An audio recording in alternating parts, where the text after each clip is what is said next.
अस्सलाम वालेकुम नाज़रीन, अफ़सोसनाक ख़बर तव्हांखे ॾींदा हलूं। मज़लूमनि जो आवाज़ बणिजंदड़ हिकु मज़बूत आवाज़ हमेशह लाइ बंदि। मीरपुर माथलो में हथियारबंदनि जी फायरिंग में ज़ख़्मी थियल सहाफ़ी नसरुल्ला गडाणी आगा ख़ान अस्पताल में ज़िंदगी जी जंग हाराए वियो।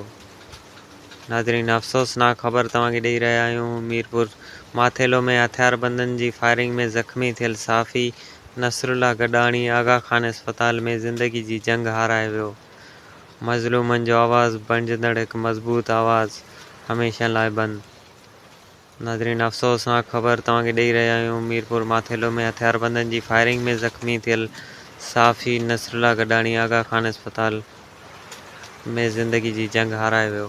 हर ज़िंदगी प्यारी हुई, हथ रात जो बबरन मथां सा चांदनी प्यारी हुई।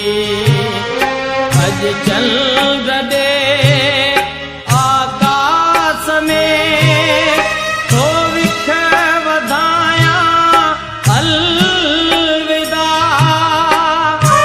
नाज़रीन, सिंध आवाज़ न्यूज़ के यूट्यूब ते ॾिसण लाइ मथे ॾिनल लिंक खे खोले सब्सक्राइब करियो। सिंध आवाज़ न्यूज़ यूट्यूब चैनल ऐं रहो हर ख़बर खां बाख़बर।